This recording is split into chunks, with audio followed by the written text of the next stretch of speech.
సురేష్ గారు, నిరవధిక కాల్పుల విరమణ ట్రంప్ బ్యానర్ మీద కొత్త సినిమా. ఇప్పుడు 2 సినిమాలు రిలీజ్ చేశాడు. ఏది 5 రోజుల కాల్పుల విరమణ, తర్వాత ఏమో 10 రోజులు, ఇప్పుడు 3వ సినిమా. కానీ ఏ సినిమా రిలీజ్ కావట్లే. ఇది ఆయన మొన్న కూడా చెప్పారు, దీనికన్నా ముందు కూడా చెప్పారు, మీకు గుర్తుంటుంది ఒకసారి, దట్ ఇరాన్ని స్టోన్ ఏజ్లో బాంబ్ చేసి పంపించేస్తాం. నెక్స్ట్ టైం అన్నారు ఆయన మొత్తం సివిలైజేషన్నే మాయం చేసేస్తాం. ఇప్పుడు అన్నారు సంతకం పెట్టకపోతే పాకిస్తాన్లో వెనస్డే దాకా every bridge, every power plant will be hit అని. ఇప్పుడు మళ్ళీ ఎక్స్టెండ్ చేశాడు సీజ్ ఫైర్. అంటే ట్రంప్ మాటకి విలువ లేదు. It has become a joke. అమెరికాలో ఒక టర్మ్ కూడా యూజ్ చేస్తారు వాళ్ళు, Taco. Trump always chickens out. అంటే ట్రంప్ చెప్పిన మాటకి ఎప్పుడు ఉండడు, బ్యాక్అవుట్ అయిపోతాడు. అదే జరిగింది కూడా. ఇప్పుడు అంటున్నారు కాల్పుల విరమణ ఇండెఫినెట్గా ఎక్స్టెండ్ చేస్తున్నారు. ఎవరిని హెల్ప్ చేస్తున్నారు మీరు? ఇరాన్నే హెల్ప్ చేస్తున్నారు. కాల్పుల విరమణతో వాళ్ళు కొంచెం ఊపిరి తీసుకుంటారు వాళ్ళు. ఇప్పుడు బాంబులు పడదు కదా అని చెప్పి. కానీ చేస్తున్నారు కాదు. షిప్ల మీద దాడి చేస్తున్నారు యుఎస్. మొన్న ఒక షిప్ని బే ఆఫ్ బెంగాల్లో ఎక్కడో వాళ్ళు బోర్డు చేశారు. 2వ షిప్ ఇది ఇరాన్ది. ఇది నడుస్తూనే ఉంటుంది. ట్రంప్కి కొట్టాలంది ఇరాన్ని, కానీ కొట్టలేకపోతున్నారు. ఇజ్రాయెల్ లాగా కాదు. ఇజ్రాయెల్ ఒకసారి నిర్ణయం తీసుకుంటే కొట్టేస్తారు. They don't think of the consequences. మంచి చెడు ఏం ఆలోచన, అది తర్వాత చూసుకుందాం అంటారు వాళ్ళు. ట్రంప్కి అది కాదు. ట్రంప్కి ఒక డొమెస్టిక్ పాలిటిక్ ప్రాబ్లం ఉంది. అక్కడ రేట్లు ఎక్కువైపోయినాయి, పెట్రోల్, డీజిల్, గ్యాస్ అంతా. ఆయన సపోర్ట్, ఈ యుద్ధానికి కూడా support exactly opposite of what Israel has. Israel గురించి మనం మాట్లాడాం. 71% మంది ఇజ్రాయలీ సిటిజన్స్ ఈ యుద్ధం కావాలంటున్నారు. అమెరికాలో 20% కూడా సపోర్ట్ చేయట్లేదు ట్రంప్ని. ఆయన own Israel has reasons sir. అమెరికాకి రీజన్ ఏంటి?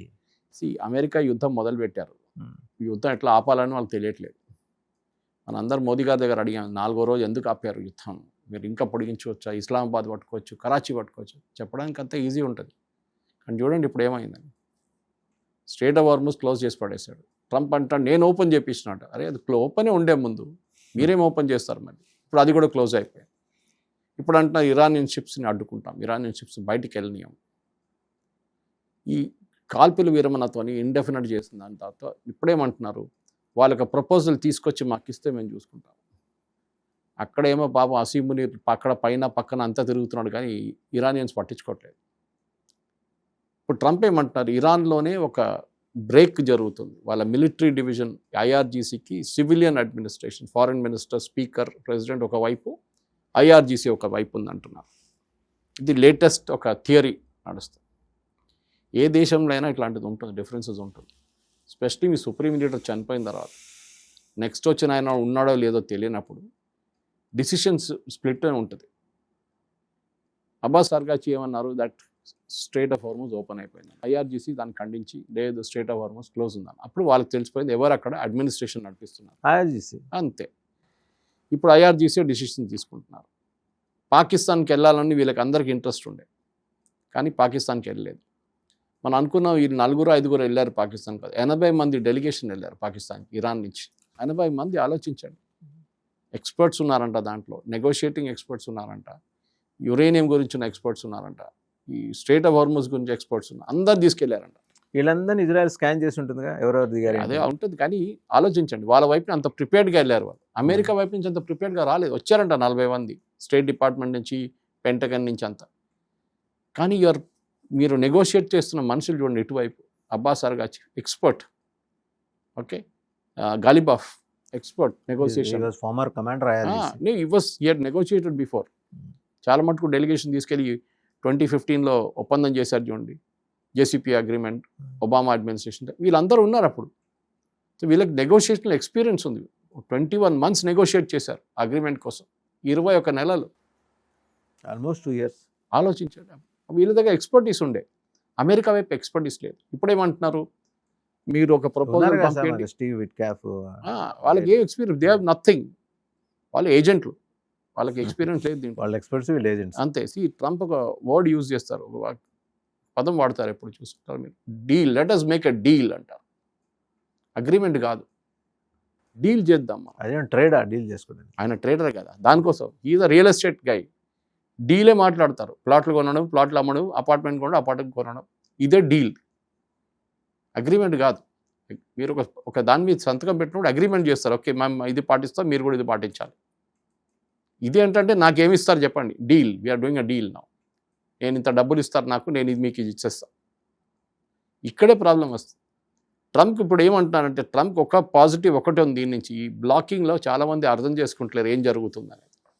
ఎందుకు బ్లాక్ చేస్తున్నారు ఇరానియన్ షిప్స్ని, ఇరాన్ నుంచి స్పెషల్లీ ఇరాన్ ఆయిల్ తీసుకెళ్లే షిప్స్ని ఎందుకు ఆపుతున్నారు?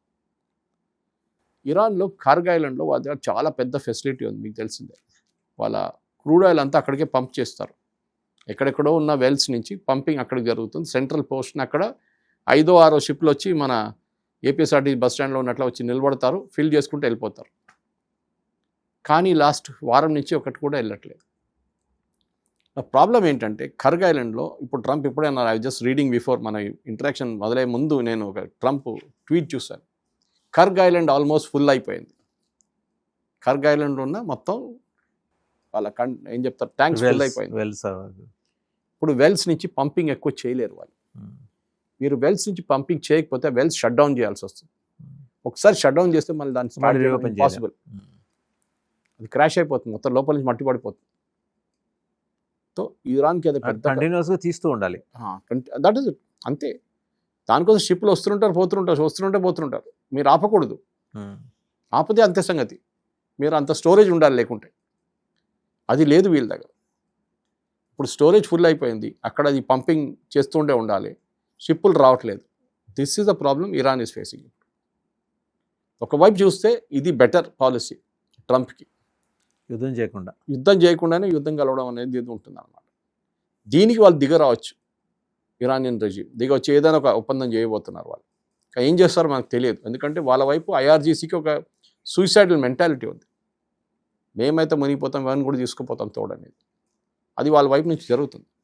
సో బహుశా ఇంకొక 2-3 రోజుల తర్వాతనే దీని రియాక్షన్ ఉంటుంది. ఎందుకంటే ఇది ఓపెన్ ఎండెడ్ సీజ్ ఫైర్, ఎప్పుడైనా చేసుకోండి, ఎప్పుడు కానీ నడిపిస్తూనే ఉంటాం మనం. There is no action, deadline లేదు. డెడ్ లైన్ లేని సీజ్ ఫైర్ చాలా డేంజరస్. ఇప్పుడు మీరు ఇజ్రాయెల్ లెబనాన్ 10 రోజులు అని చెప్పారు, ఎందుకు 10 రోజులు చెప్పారు? ఇండెఫినెట్ అని చెప్పొచ్చు కదా.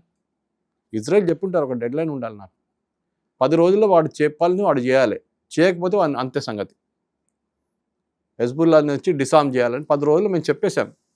మీరు వీళ్ళ దగ్గర ఏం చెప్తున్నారు? ఇరాన్ దగ్గర స్ట్రేట్ ఆఫ్ హార్మోజ్ ఓపెన్ చేయండి, డెడ్ లైన్ ఎక్కడ? వాళ్ళంటున్నారు Iran we don't bother, ceasefire ఉందో లేదో మాకు it doesn't make a difference అంటున్నారు వాళ్ళు. మాకు దాంతో సంబంధం లేదు సీజ్ ఫైర్తో. ఆయన సీజ్ ఫైర్ చెప్పుకుంటున్నాడు, ఆయన మళ్ళీ ఎక్స్టెండ్ చేస్తాడు, మళ్ళీ పోస్ట్పోన్ చేస్తాడు, మళ్ళీ ఎక్స్టెండ్ చేస్తాడు. మాకు దానికి సంబంధం లేదు, మాకేం కావాలి మేము చెప్పించుకుంటాం, మాకు కావాల్సి. కానీ ఇరాన్కి ప్రాబ్లం ఉంది, లేదని కాదు. ఎందుకంటే మనకు బయట ఉంటుంది, న్యూస్ చాలా తక్కువ వస్తుంది ఇరాన్ నుంచి. ఇంటర్నెట్ బ్లాక్అవుట్ ఉంది, అక్కడ ఉన్న ప్రజలు ఏం చెప్పుకుంటున్నా, మనకి ఇన్ఫ్లేషన్ తెలుసు, అక్కడ ఫుడ్ ఇన్ఫ్లేషన్, ఐ మీన్ వాళ్ళ ఎకానమీ మొత్తం ట్యాంక్ అయిపోయింది కంప్లీట్గా, వాళ్ళ కరెన్సీకి వాల్యూ లేదు, నీళ్ళ ప్రాబ్లం ఉంది అక్కడ, ఇప్పుడు పవర్ ప్రాబ్లం రాబోతుంది. ఏం చేస్తారు? Nothing can do. Drinking water resources బాగానే అంతే ఉంటుంది, కానీ ఒక లిమిట్ దాకానే ఉంటుంది. అమెరికా కంటిన్యూస్గా కొడుతున్నారు ఇప్పుడు వాళ్ళు. ఆయిల్ మీరు ట్రాన్స్పోర్ట్ చేయలేకపోతే ఏం చేస్తారు? అంతే. మీరు మెయిన్ ల్యాండ్లో వాడుకోవాలంటే మీకు ఆయిల్ అక్కడ కూడా తీసుకెళ్ళాలి, ఎందుకంటే వీళ్ళ పవర్ ప్లాంట్లు, డిసాలినేషన్ అన్ని ఆయిల్ మీద నడుస్తుంది, ఫ్యూయల్ మీద నడుస్తుంది. వాళ్ళ దగ్గర బొగ్గుకి లేదు, ఏం లేదు వాళ్ళ దగ్గర, న్యూక్లియర్ లేదు, ఇదే ఒకటే ఉంది వాళ్ళ దగ్గర. So they have to run this somehow. చూద్దాం ఇంకో 5 రోజుల తర్వాత ప్రెసిడెంట్ ట్రంప్ ఇచ్చిన ఈ డెడ్ లైన్లో, వితౌట్ ఎ డెడ్ లైన్ ఉన్న సీజ్ ఫైర్లో ఏమైనా ముందు ఉంటుందా? ఇరాన్ దిగొస్తారా, లేకుంటే ప్రెసిడెంట్ ట్రంప్ మళ్ళీ ఎక్స్టెండ్ చేస్తారా, ఇంకా ఎక్స్టెండ్ చేసుకుంటే పోతారా? సార్ ఇంకోటి ఫైనల్గా, ఇప్పుడు జెరాల్డ్ ఆర్ఫోర్డ్ మన ఈ మధ్య బాగా ఇంజురీస్ అయ్యి వెనక్కి వెళ్ళి ట్రీట్మెంట్ తీసుకుని వెనక్కి వచ్చేసింది. అది కరెక్ట్. ఇప్పుడు జార్జ్ డబ్ల్యూ బుష్ వచ్చేస్తున్నాడు అవతల నుంచి, అది ఆఫ్రికా వైపు నుంచి, కేప్ టౌన్ నుంచి వస్తున్నాడు. Abraham Lincoln already standard there in the gulf of Oman ఉంది. సో ఇదంతా ఏంటి స్ట్రాటజీనా? ఏం లేదు, ఇప్పుడు వాళ్ళు 50,000 మంది సైనికులు ఉన్నారు. మీరు షిప్ ఎప్పుడు హార్బర్లో ఉండకూడదు, షిప్ తిరుగుతూ ఉండాలి, అది ఒక లాజిక్. వార్షిప్ అని చెప్పట్లేదు, ఏ షిప్ అయినా కానీ అదే చేస్తున్నారు వీళ్ళు. మీరు పెద్ద పెద్ద ఎకరా పీరియడ్ పెట్టుకొని మీరు ఇంటికాడ పెట్టుకుంటే ఏం చేసుకుంటారు? దాన్ని అప్పుడప్పుడు యూజ్ చేస్తేనే ప్రాబ్లమ్ తెలుస్తుంది. జెరాల్డ్ ఫోర్డ్లో అప్పుడే తెలిసింది కదా, వాళ్ళ టాయిలెట్స్ వర్క్ కావట్లేదు, వాళ్ళ లాండ్రీ రూమ్ మంట పట్టుకుంది. ఓకే, ఇదంతా తెలుసు. సో వాళ్ళు వాడుకుంటారు. అమెరికా వాళ్ళ పవర్ చూపిస్తున్నారు, అది అర్థం చేసుకోవాలి మనం. వాజవన్ గారు పవర్ చూపిస్తుంది. They showing the naval power, they showing the air force power. మేము ఇది చేయగలము, మీతో మీరు మాకు ఏం చేయలేరు, గుర్తుపెట్టుకోండి. ఇరాన్ ఇది వాళ్ళు చేస్తున్నారు అనమాట. సో ఇది ఒక సైకలాజికల్ గేమ్ నడుస్తుంది.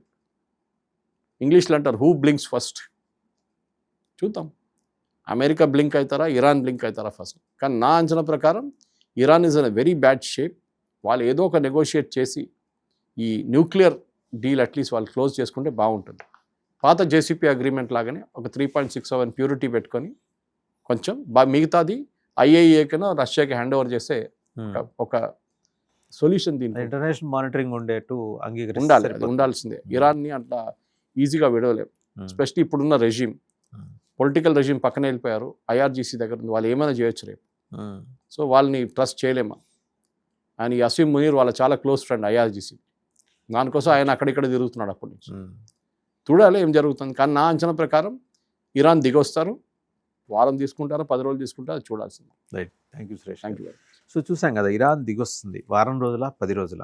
అండ్ అలాగే ట్రంప్ బయట ప్రపంచానికి పిచ్చితనంతో కనిపించినప్పటికీ 3 ఎయిర్క్రాఫ్ట్ క్యారియర్స్ని అక్కడ మోహరించాడంటే గల్ఫ్ ఆఫ్ ఒమెన్, ఒకవైపు కేప్ టౌన్ నుంచి వస్తున్న జార్జ్ బుష్, ఇవన్నీ చూస్తుంటే ఏదో జరుగుతోంది, ఏదో జరగబోతోంది.